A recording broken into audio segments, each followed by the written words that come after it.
You're listening to Built to Convert, the podcast where growth-minded marketers, founders, and creators come to level up. No hype, no guesswork, just bold insights that drive results. Let's go. All right, guys, welcome to Built to Convert, the podcast where we explore how strategy, analytics, and creativity come together to drive meaningful growth. I'm your host, Tyler Lane, founder of Session Interactive, and each episode we sit down with marketers, founders, and operators who are building real momentum inside today's most interesting companies. This episode is brought to you by Session Interactive, the performance marketing agency for brands that are serious about growth. Whether you're in B2B, SaaS, D2C, e-commerce, or anywhere in between, we help marketing teams cut through the noise with smarter SEO, GEO, paid media, AI integration, and analytics that actually drive revenue. Learn more at sessioninteractive.com. All right, guys. I always say this, like, I'm excited, right? But then I is this cliche, you know? I'm excited. Yeah. James Wirth, as I was joking earlier, he spent 1 or 2 years in SEO, about 25 years, which is wild. Nothing's changed in 25 years anyway, too. It's all the same. And over the last several years, really running strategy and growth at Citation Labs. It's a enterprise link building shop that has well known to really create quality value proposition and really go through metrics that are supporting clients, agencies, and other brands alike. So really important stuff. Doing a lot of progressive stuff with AI and really building trust in the community, as there's quite a bit of snake oil out there, not only for links but for other services as well. He's not here to tell you link building is dead, or that it's the same it's always been. He's here because his job requires him to hold both truths at once and prove which parts still work. Really excited to have you, James. Thanks for your time, man. Thanks, Tyler. Glad to be here. Yeah, absolutely. Hey, so we like to start out these episodes with a little bit of a little career origin, if you will. Sure. As I mentioned, I joked earlier, 25 years, or been in SEO for 1 or 2 years, but 25 years is truly impressive. And it's amazing how much has changed, right? Sometimes I think about, man, I wish it was 10 years ago again, in certain cases. But then actually, I was like, no, I don't. I love what we're seeing. I love some of the unknowns and all those components. So let's talk about that. You got into SEO around 1997 and joined Citation Labs out of a client engagement. What was the client problem that made Garrett want to hire you instead of just keep buying your time, essentially? Yeah, that's a great question. It was impact reporting. Honestly, it was he sent over an early version of the company had been working on putting together an impact report for clients to show the value of links, essentially. And so he sent over an early version, and I said, "Oh, interesting data. Do you mind if I take a swing at putting this together a little bit differently before I send this up the ladder?" And he's like, sure. And so I spent some time scraping out of a PDF because they didn't have any sort of, data tag along in terms of a spreadsheet or anything. So luckily it was formatted well enough. I just copied carefully out of the PDF page by page and dropped it into a report. And the data was really great. And I was able to set up a time series report with a control group and sort of structure it laid out in a way that I would want to see, that I would be confident taking it into my CMO's office and saying, here's what we got from our investment in link building. And it was, sort of the tried and true story of, I was working for kind of the 700-pound gorilla in the space. Suddenly we find this younger, nimble competitor from out of nowhere, seemingly, and they're stealing market share. And we're going, what is going on? And it turned out that they had built a very substantial backlink profile, and we hadn't touched links for more than a decade, kind of thing, because we had the brand visibility to sort of rest on. And so out of nowhere, we realized that we needed to do something about our link equity profile. And so We hired Citation Labs, 4 other link building agencies, ran them side by side for 6 months, all with the same budget. And it was kind of my job to keep them in their lanes. And so I could see good results afterwards, and I could correlate that to the work that was being done. And Garrett came along and said, "Hey, we've got a new report." And that's when I put my own spin on it. And what he said to me after that was, and this is after working with him for 6 months, he said to me, sort of on the side, he said, "Hey, James, we really like what you did with the report. What do you think about working for us part-time and doing this for some of our other clients?" And I said, "Well, actually, Garrett, I've really enjoyed working with you over the last 6 months. What do you think about just hiring me full-time?" And 2 days later, I was giving my notice. So yeah, that's pretty cool story. Yeah. And it came together. Garrett's got some notoriety in the space too, and good for you to recognize that and an ability to kind of jump aboard, because you guys are really well respected for a long time now. And link building's hard. It's the hardest part of SEO by leaps and bounds over anything else that I've done. In my background, as I started in '97, as you mentioned. My first SEO job was, "Hey, take this," and I was just learning HTML, so pretty, or new to HTML. "Hey, take this, take these pages, put all this text at the bottom of it it was probably just a table, not even a div, and then change the color of the font to match the background of the page, background color of the page." That was my introduction to SEO. And so we could show up higher in Alta Vista and Dogpile and like Big Mama or whatever pre Yahoo, certainly pre Google. So yeah, that was my first introduction to SEO. And my favorite part about it is it's constantly changing. Not like this. It hasn't changed like this. Usually it's one aspect at a time, but it's been interesting all along, because it does evolve pretty quickly. So here we are. Exactly. Here we are. Let's talk about that kind of evolution a little bit, James, because listen, you and I have rolled our eyes countless times at the SEO is dead. SEO is dead. Concept. And I think, tactical components and themes within SEO have been declared dead as well. Link building in particular. And it's wild. It's just like, I'm like, gosh, are we really going to do this? What's the actual moment you kind of stopped worrying about that noise? Was there some level of confidence? Because there's probably maybe in the past, or I've succumbed to it too. I'm like, oh gosh, is it dead finally? Yeah. Is thing just totally irrelevant? I'm curious if there was like a time, career where you recognized that. Yeah, for sure. It was post. I don't remember if it was post Penguin or post Panda. And I don't remember which one came first. But up until that point, it was panic every time someone said SEO is dead. And even that early on, it had been said that SEO is dead multiple times in my career, and every time I would panic. And by that point, even pre that era, their SEO already had more than 9 lives, basically. Sure. And so at that point, I started kind of thinking, really, is it though? Is it dead? Because here I am still doing this job, and it certainly has changed. Aspects have changed, but I think it was right around that time. It was the recovery of one of those really big, where everybody was saying, well, now SEO really is dead. And turns out that no, I haven't gotten fired. We're still doing okay. Lots of fluctuation, but and I know that people went off cliffs, and certainly there were some that felt the full weight of those pretty substantial substantive changes. But industry wide, though, it was kind of business as usual. And that's what I started to realize is, okay, this is a shift. We might dip, we might, shoot up, and then it'll balance out and it'll normalize, and we'll get back to business. And so it was after some number of those occurrences where I just started saying, well, okay, maybe it's dead. We'll see. Yeah, I think we've got something here, and it's clearly standing the test of time. Talk to me about kind of some of these metrics. I think the classic thing, we've all been, Moz obviously started the domain authority phrase, and people latch on to that like crazy over the years. It reminds me of just people saying like SEO optimization. I'm like, oh gosh, here we go. It's the same thing with domain authority. It's like, well, that's not a metric that Google recognizes. That's a third part. When did you stop using that as a quality signal as it relates to domains?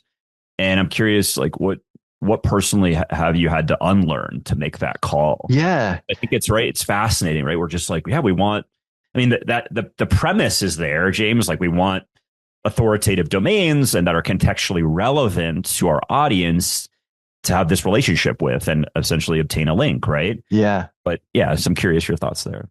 Well, this is going to sound a little bit contrarian, especially from a link builder. Yeah. And we don't use domain authority as a metric that we, to measure quality or price against or anything. We'll report on it if a client really wants to know, but it's completely separate from what we consider to be quality or qualifying or anything like that. But the contrarian part is, I think it's a great metric. Yes, it's a proxy. Google, of course, or any search engine, et cetera, they don't use it in any sort of direct way, but it is a proxy. There is a correlation there, albeit relatively low or lower than I would really like to see. The part where I really start going in a different direction, though, is when people talk about it as a measurement of the quality of a backlink from a particular domain, because some of the other models have evolved into essentially trying to measure that to a certain degree purely from a link quality perspective, but that was never what domain authority as a metric from Moz was about. It wasn't designed to measure that. It was just how people interpreted it and took it.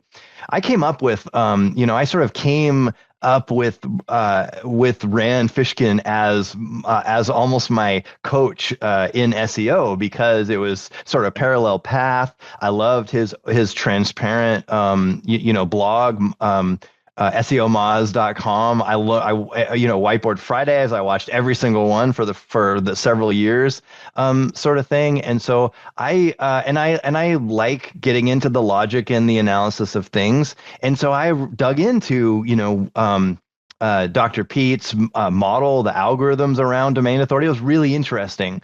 So it's one of those things where, just like we were talking about before, if we keep something in context, then it can have value. If we take it out of context, that's where we can really kind of get into trouble.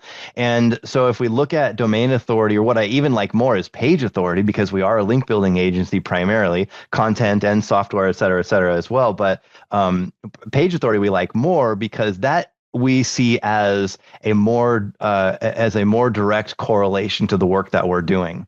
But to be able to have some sort of proxy for measurement purposes, there's a lot of value in that, especially when we measure things the right way against a similar control group. We measure it over time. We throw out the outliers. We look at the right metrics. Then something like that can be a valuable asset. Sure. Yeah. No, it's really, really well stated. And I think it's amazing all we've learned. It also reminds me of just how, like, open source, if you will, our community is. Mm-hmm.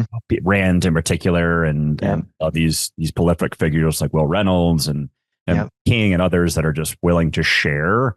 Which has been awesome too. Yeah, it has been awesome. And it's great to have, the SEO community Slack group and things like that, and just getting together with other SEOs or GEOs or whatever we're calling ourselves these days at conferences and things like that, or even online conferences, that sort of thing too. It's great to the camaraderie within the community, is pretty stronger than any other industry that I've had exposure to.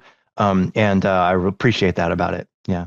Shout out to Noah too, who runs the SEO community. I know you guys are tight over there at Citation Labs. So he's a guy. Yeah, he's awesome. Yeah. All right, let's transition here a little bit. Always love quotes, right? And from the prolific figures at Google, Gary Isles being one of them, very interesting individual in terms of very direct. But very direct. In cases maybe a bit high level or a bit nuanced. It's tough to gain insight sometimes from some of his comments.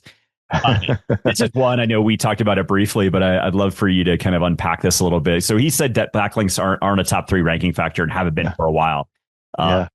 If that's true, what are you selling clients when they sell link building? Let's unpack that quote too. Let's be clear and kind of root out some facts associated with that.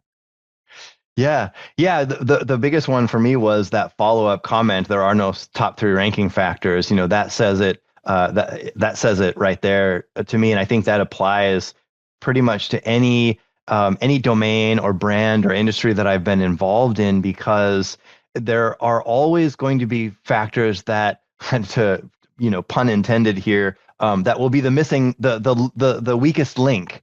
It might be their backlinks. It might be their content. It could be their reputation. It could be any number of things. And that's where, what he said as that follow-up comment, there are no top 3 ranking factors. That's what really hits home for me. And that's been true over and over and over again. I know you're not a big, SEO audit guy.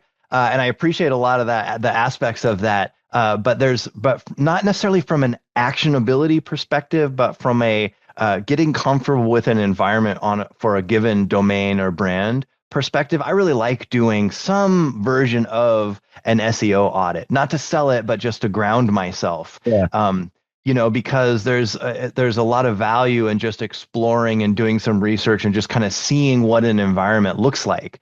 And sometimes, every once in a while, I get to say, and Garrett, my boss, the founder of Citation Labs, he's been really supportive of me saying, and I've only been able to say it a couple times because often backlinks are the weakest link, but every once in a while they're not. And he's given me full autonomy to say to a prospective client, you know what, I don't think backlinks are your issue, kind of thing, because it might be something else. It often is backlinks. And if they're coming to us, they probably have done some research on their own.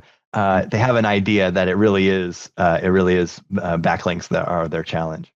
James, I love that when you're mentioning kind of the environment as a whole. It reminds me of just the themes of SEO, right? And now, obviously, with GEO and AEO, whatever acronym we'll figure it out. We'll agree on the acronym before the end of the call here. Yeah, I love. Excuse me. I love how you put that, because traditional, if you will, SEO agencies are going to fixate on what, right? We love technical. We're going to be fixated entirely on technical. Yep. Establish your foundation. And then we're going to get into your content strategy. Excellent. Now we're going to keep it rolling. And I think a lot of SEO agencies are maybe skeptical or a bit weary of conducting link building, right? Because of some of the negative connotation it has, and intimidation that it has too, in rounds, right? And I think you're 100% accurate, right? It is generally a gap with majority of brands, but in a lot of cases too, technical and content are also massive gaps too. So where do you prioritize too? I think I'm curious your thoughts there. Let's say they have, clear gap on links, but damn, the technical foundation is wild, right? It's not great. So is that an instance where, or the content strategy, for example, obviously that correlates directly into the link building efforts. What do you, I love the honesty and transparency you're leading with, and Garrett's, ability to be like, James, take it and run with it. Where do you kind of, what's the happy medium? There's improvement across the board. You guys offer links, but like, listen, the technical and the content is pretty bad. We got to get that going. Yeah. For our environment, most often the technical and the content is either handled in-house, most likely, or they've got some generalist SEO engagement on the side, and probably they did some link building, through that general SEO engagement, and it wasn't super great. They didn't see much value. They don't do reporting in a way that really shows the correlation to the work that they're doing, and so they start kind of looking outside of that. Often it's because they've plateaued at some point. They initially got a bump. They're kind of stuck now. They're not really seeing the same lift, and they still have the same, goal, 20% year over year or whatever it is goal, and it's not coming through. They only can put so much high quality content out, or in a lot of cases, because a lot of our clients are pretty large, it takes moving mountains to get content approved and live on the site, especially for the pages that really matter. They're higher converting landing pages. Sure, they can throw up a blog post, but they a lot of times are don't really have a lot of ability to get new content published on main nav pages, sort of thing, and so they just can't move that. They can't move that lever. That's just not something that they're able to do. And you only can do for a site that, unless you really, really, really do it well, and it's probably the most underutilized tactic in SEO, but for a site that has tens of thousands or hundreds of thousands of pages, internal linking is a massive, massive lift that involves 3 or 4 different departments. And a lot of times it's just a non-starter as well. And so I've seen it done really well and have a really big outsized impact. I would say that's probably the single most underutilized, highest impact tactic, is a very effective internal linking strategy, but oftentimes it's not even a possibility, sort of thing. And so what's left? It's tough to, you can get blog posts published. You probably own that as the in-house SEO. We see diminishing returns, especially right now, over that, kind of leading up over the past several years. Diminishing returns there. The technical SEO, you've probably overturned every single rock. Only so much you can do with internal linking, and it's really hard to show the ROI unless you can do it literally site-wide. What's left? Backlinks. Hey, Links. James. Yeah. Yeah. Let's talk about that a little bit, because I think obviously in a perfect world with a client, right, you would have not ownership, but influence on their content strategy, correct? Yeah. Correct me if I'm wrong, right? From the link standpoint. Yeah. But let's say that's a non-starter. Yeah, we can get blocked in there, but so do you envision, or you must have many clients of this where it's like, great, that's a non-starter. You own what you can on the link side. And we'll try to get some content recommendations in when we can. Is the beauty of your program too, is that the clients are just like, they're just going to own it and they can implement, and the rest is, icing on the cake kind of thing? That's a huge part of it.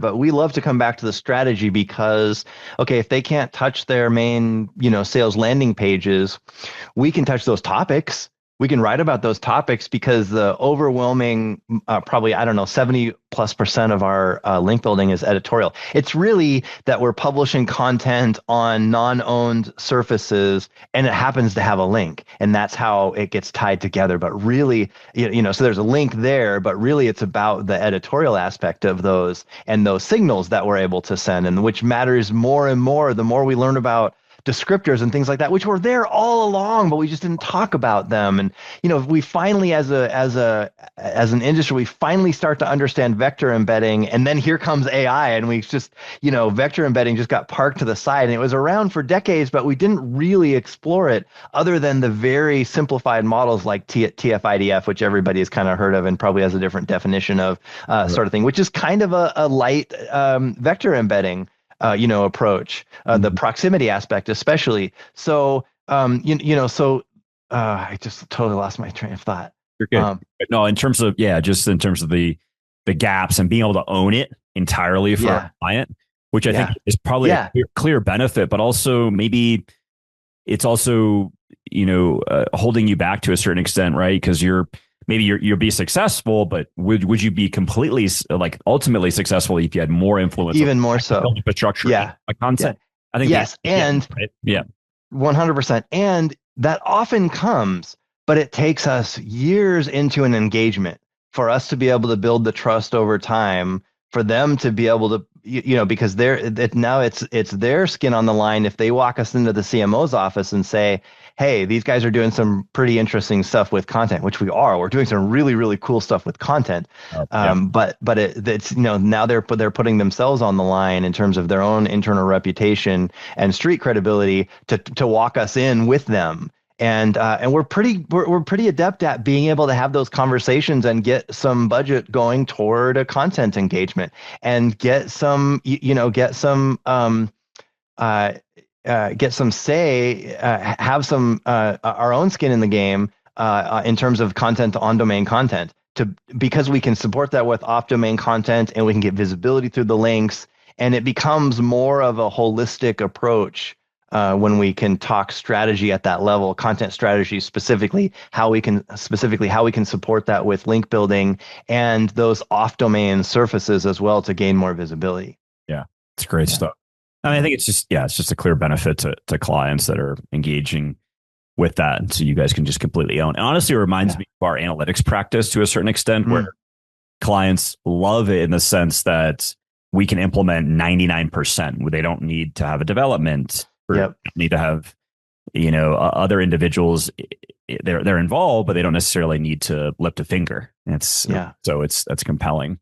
Yeah. Low effort, high impact. That's good stuff. Exactly. Yeah.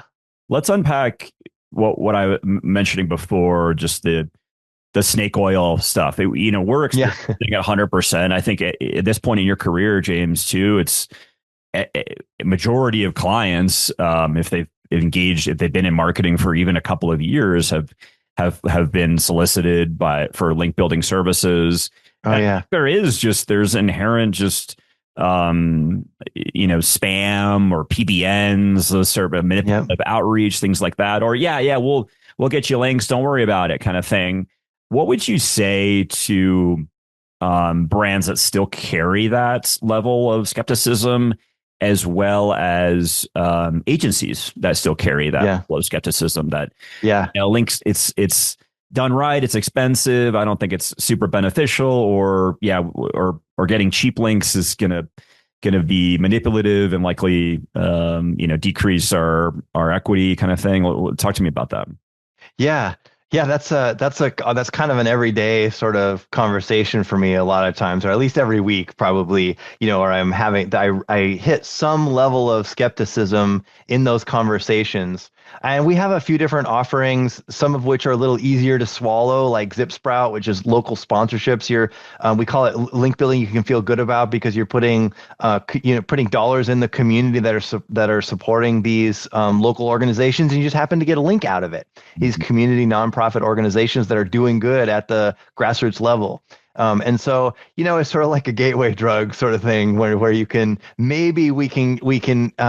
get a little more traction from that perspective. But one of my favorite sayings, and I probably don't say it enough, is if I can just ask you to suspend your disbelief for just a minute, because I know you've had probably bad experiences, and it's a very aggressive tactic. I can't tell you, Tyler, how my own inbox at citationlabs.com, my own LinkedIn, just gets obliterated with requests for link building. They don't even take the time to realize that I work for a link building agency. And so it's, some numbers of, in orders of magnitude greater for others who, at least I'm probably screening some people out when they realize, oh, wait a minute, Citation Labs, they might be a link builder also, or whatever kind of thing.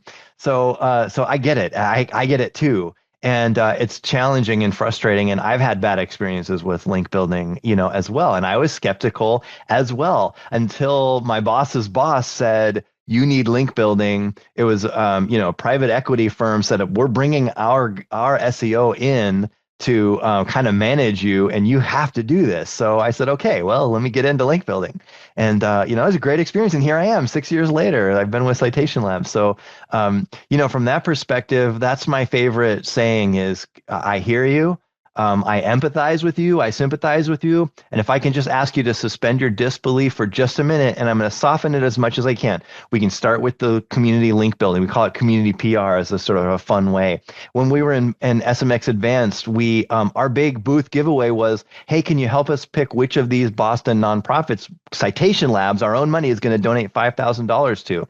We had 5 Boston nonprofits that we divvied that money up from, just by asking people walking by our booth, can you help us make a choice? And it was a hard choice because they were great organizations.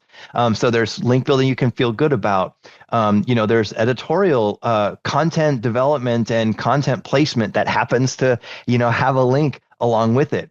And the biggest way that we sort of soften the blow and make it a little bit more palatable is we're month to month with our engagements. You don't like what you're seeing from us, then cancel. We don't want you to stick around.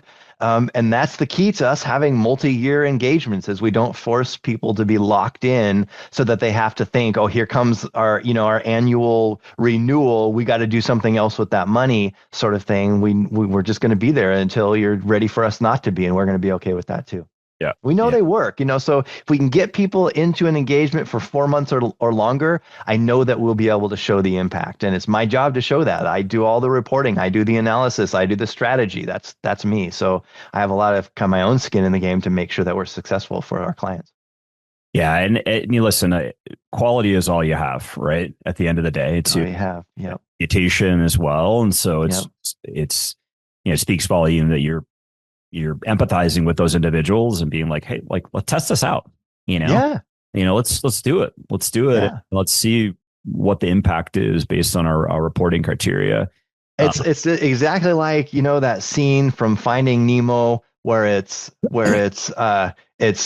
Crush and Marlin, and they're having that little father to father, moment. And Marlin says, but, how do you know, when talking about Nemo, when they're ready to go out on their own? Yeah. And, and Crush says, you never know until you know, or until they know. And then when they know, you'll know, kind of thing. And so you just got to try it. You just got to see, maybe links are a missing component to your overall strategy.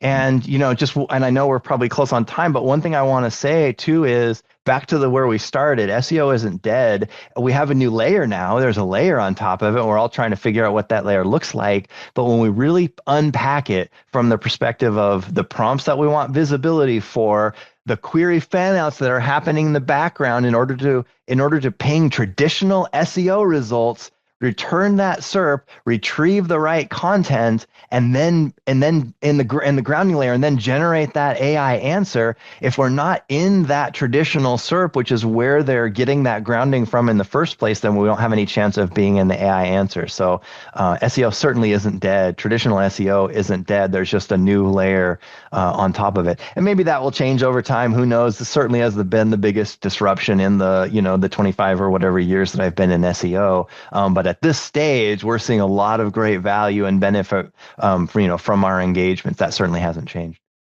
I think about the name Citation Labs. It's quite timely, right? With yeah. AI and we're seeing more and more companies come out around, hey, we'll get you cited, right? Yeah. There, and it's funny that the listicle push has been happening for the last couple of years, which is wild, and by no means determines quality at all. Right. I'm curious how you guys are evolving, because on the SEO side, right, it's always been, not always, but it's like, okay, we want to receive links and we want to demonstrate that, and we want to get endorsed by companies or organizations that are relevant to our target audience, and share that equity back to us, and vice versa potentially. Mm-hmm. Now with citations within LLMs in particular, the quality standard is not there yet, at least where we've seen, right? They're right. LLMs, the web as a whole is maybe not the most credible resource, but we've seen that, you and I, of course, and man, this got cited from this source. Yeah. How are you guys evolving, James, as clients are coming to you? Oh, we want to get cited here or there. Like, do we just do links? Do we try to fixate on just getting brand mentions? How does that work? Where do we prioritize? How do you talk to brands around that? And how do you kind of evolve your offering? Yeah, we have evolved quite a bit, from offering our own software to expanding, the link building tactics that we use. One being, just as you mentioned, if there's a domain that's already getting cited in AI answers, and your competitors are there and you're not, you probably want to be there. And so that's a tactic that's evolved. creating content that will get picked up by AI models. That's a tactic that we offer that's evolved. And we can do all these things because of how we've operationalized our business and our workflow. We can do these at scale, at a pretty substantial scale as well. Our favorite engagements are very diversified engagement. That looks natural. That is natural, in terms of a backlink profile. And, and if we look at only the traditional SEO 200 factors and up to 10,000 sub factors, et cetera, we never know specifically, explicitly what's going to be the thing that has the most impact, kind of thing. So best thing that we can suggest is that we stay nice and diversified. We keep things natural. We keep the focus on quality, editorial relevance, kind of the same stuff that we've been talking about all along, but just on new surfaces now and in new ways.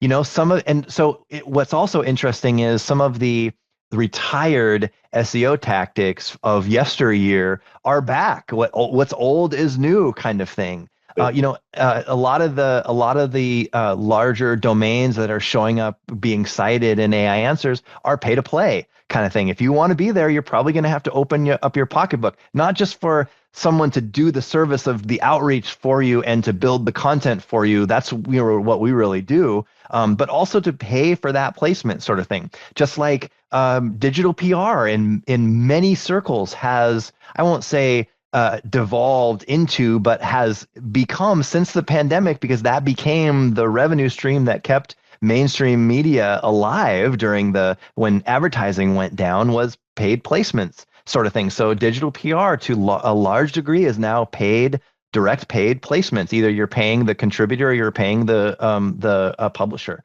And so and a lot of the if you want to be cited where all of your competitors are cited and already is being answered, that probably is a paid placement.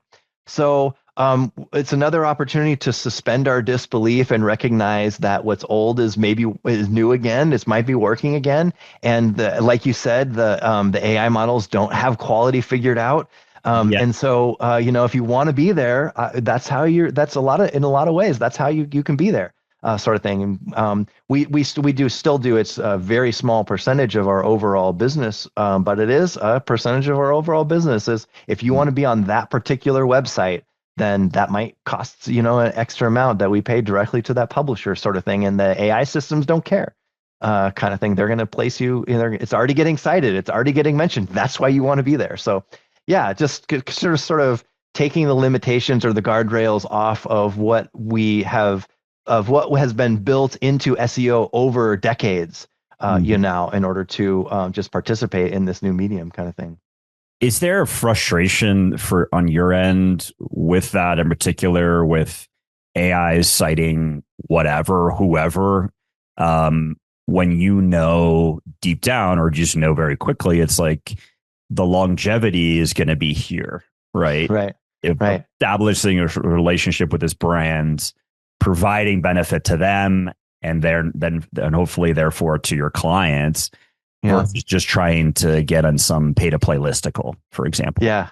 The lower quality stuff is a little bit frustrating because sometimes that's all they want. Someone will come in and say, and we don't want to say no. Sometimes we do, but we don't want to say no. But they just have a very rigid approach to what they want. We just want to be on the best ofs and the listicles, sort of thing. That's where the visibility is getting, and we don't want to do anything else. And if they really want to be there, we can help facilitate that. But every month I'm saying, hey, what do you think about maybe expanding our focus here a little bit? Not budget, keep your budget where it is, but can we just peel off a little bit to diversify?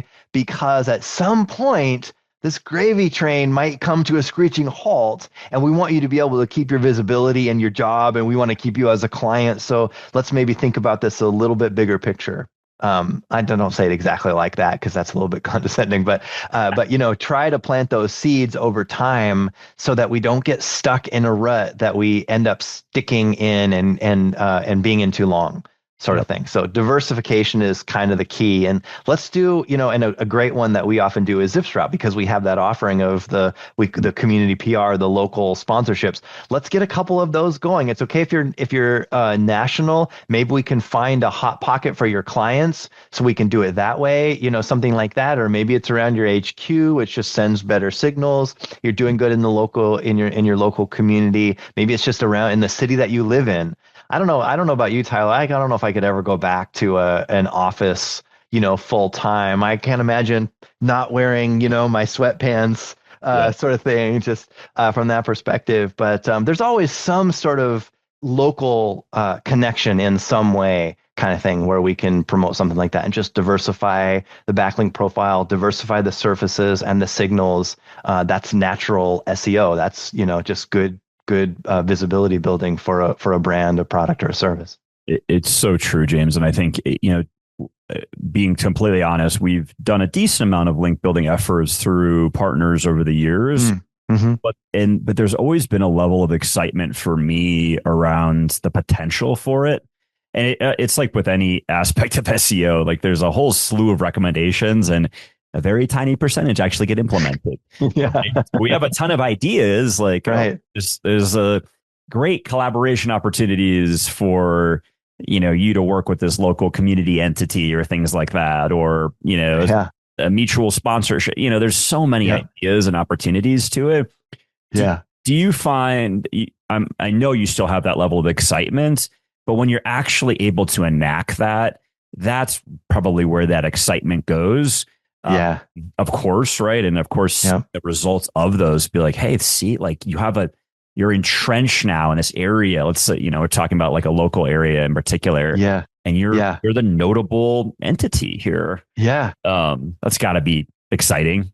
Yeah, it's thrilling. It really is. That's definitely one of the funnest parts of my jobs, is something like that. And for ZipSprout, it was because at SMX Advanced, when we were exhibiting, anybody who gave us a suggestion for out of the 5, the nonprofits, who we should donate to, and we had little stickers made up.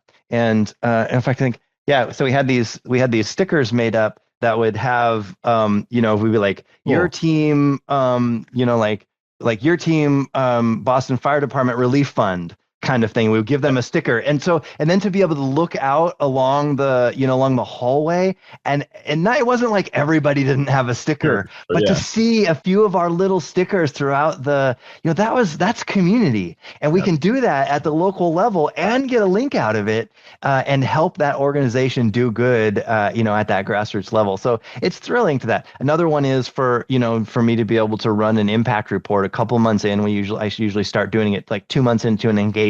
And we can see a very direct correlation between the links that we're building and the impact that we're seeing. Even if it's just a leading indicator, like we're seeing the page get visibility for more keywords. We're seeing the page authority score go up, and outperform a control group that we're also measuring it. It's just those little moments where we can say, wow, we're doing something good here. And it's fun. That is awesome. And it's the excitement piece. I know I mentioned just a lot of those recommendations don't ever get implemented, but when they do, start seeing the results, like those. And I always say this too, James, like the initial rapport is obviously the personal rapport that we establish with our brands, you as well, but it's the performance rapport that keeps that recurring business established. It's always a pleasure catching up with you, and you as well, Tyler. Your excitement and your passion is infectious, and we love to see it, and I appreciate it 100%. Oh, thank you for that. Talk to us about kind of where people can interact with you on social, and where they can interact and engage with Citation Labs. Yeah. Well, if you're coming to Brighton SEO in San Diego, that'd be a great place. Would love for people to come stop by the booth. Come to Garrett's talk. He'll be talking. LinkedIn as well. That's always a great place. or just, let's comment on each other's posts and things like that, and just, plant those little seeds, and you never know where something like that's going to lead. So any and all of those things, or just reach out if you want a free consultation about whether or not links might be beneficial. I'm happy to do that. We've got an AI visibility tool, Zofu XOFU. They can check that out. So sort of like anywhere in the marketing funnel, top, middle, bottom. We focus on the bottom, but you can do a free snapshot. It'll just be like one at a glance. You don't even have to sign in or sign up. So that's a great way to, make a connection, or just james@citationlabs.com, and I'm happy to have a conversation and a chat. Exactly. And send your link requests. He's opening. He wants people to spam him around links. So go ahead and open that up. James, great to see you, man. Really appreciate your time. Take it easy. We'll catch up soon. Thanks for having me on the show, Tyler. Awesome. Appreciate it. Thanks. Thanks for listening to Built to Convert. If you're serious about growth, don't just listen. Subscribe, leave a review, and follow us for new episodes that drop straight into your feed. Until next time, keep building.